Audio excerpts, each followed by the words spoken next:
At one time, this whole area was filled with wild birds, ducks, geese,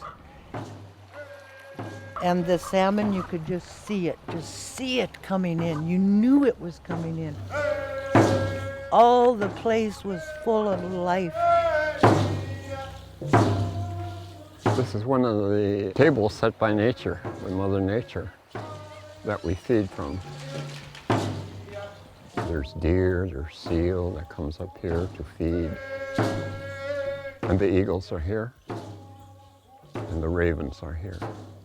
And the bears are here. The Tongass is not just America's overwhelmingly biggest national forest.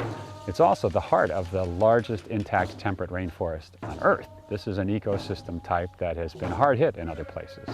In South America and in Australia. They're mostly gone, and there's very little left. So this is a globally significant place. Everything is connected to everything else. These trees, when they're standing, have beneficial impacts on just about every animal which has occupied the coastal forest since the last ice age. The Tlingit people of the Tongass are people of the forest, people of the sea. That's how we're known. Those trees are like our culture. The roots go down deep and they intermingle with the trees next to them, next to them, next to them, next to them. That makes our culture strong. If the roots break, our culture will be weakened. And now when we look around, the people of the forest, what are we now? What have we become? People of the stumps.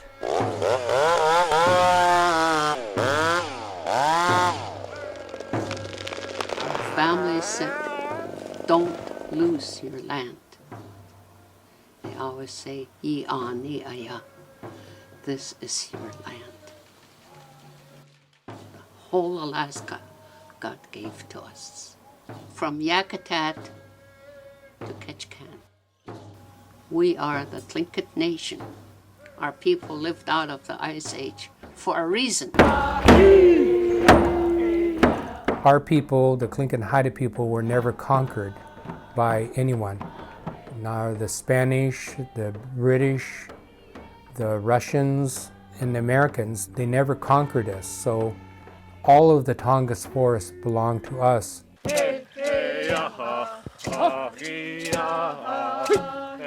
The National Forest came out of the original homeland of the Tlingits and the Haidas.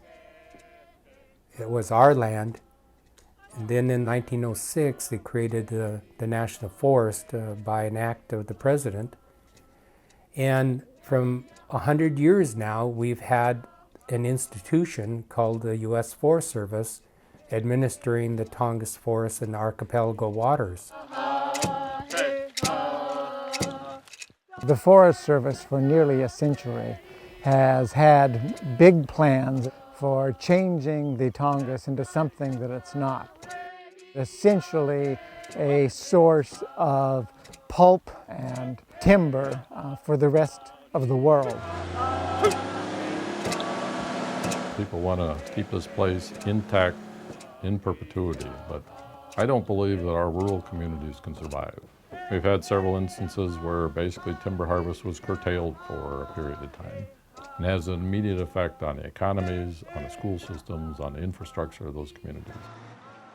The 32 communities that are either embedded in it or adjacent to it are dependent on the forest. We basically are at every community's back door. The decisions we make in the Forest Service are immediately felt in these communities. Trees are renewable, but forests are not, because it takes thousands of years for an old-growth forest to mature to what it is. And once you cut the trees, you might think, oh, another 250 years, that's a typical age for an old-growth tree.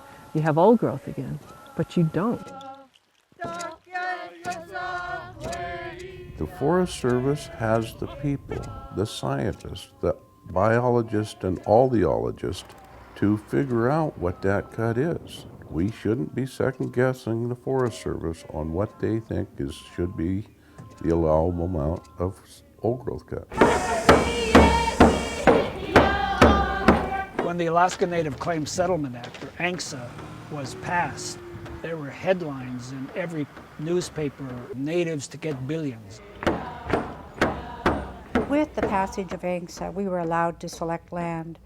But I have to be honest and say that we were also looking for economic potential.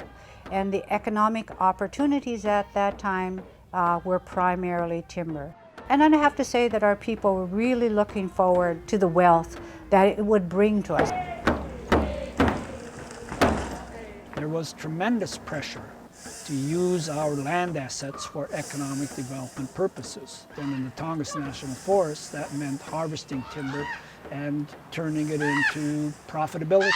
We didn't know what we were getting into until we were actually doing it. We were thrust into reconfiguring our tribal governance, which had been in clans and tribes, into corporate structure. It was literally being thrown into the deep end of the pool of capitalism. We had a strong sense of who we were as Native people. We had no sense at all as to what it meant to be in business. One week we were just regular guys at the cannery, and the next week we were members of the board of directors of Sea Alaska Corporation. The combination of native harvests and federal harvests impacted the region greatly, not only in terms of the land management and conservation and long-term reforestation of the forest, but the forest practices were different and the environmental impacts were great. And it happened in about a 20-year period of time. You have to see it to believe just how awful it is. They left so much slash behind that you cannot even walk through what once was a forest. The bears, the eagles, the deer, they can't live in that any more than we can hunt and fish in that.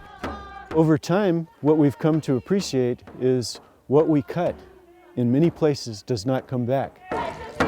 This is part of that shroud that comes over us and that's darkened our lives because we can't even defend ourselves against this. What a dirty, rotten thing to do to us is to turn our lands into corporate lands. We didn't have the power to fight it. You know what it takes to fight it? Money. They made sure we're poor. We became paupers in our own country. The government began to impose restrictions on our hunting and fishing. It created wilderness areas which restricted our access to our resources. We might as well have been living in a desert. Our people became poor amidst all of this wealth. We thought we were doing the right thing, but we were only doing one part of a right thing. We thought about commercial business, but we didn't deal with the other elements of our way of life. What was happening to our culture, what was happening to our hunting, fishing, harvesting rights, how were we protecting our sacred sites and our traditions. The dominant need was to do commercial business.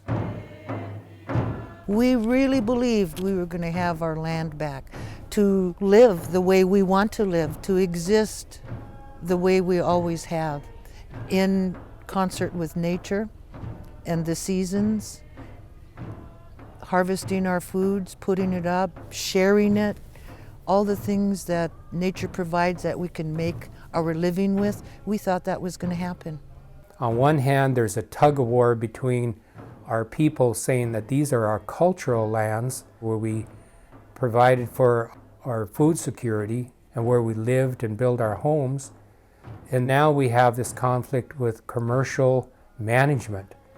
There's no comparison between the history of our people of 10,000 years and 39 years of corporation.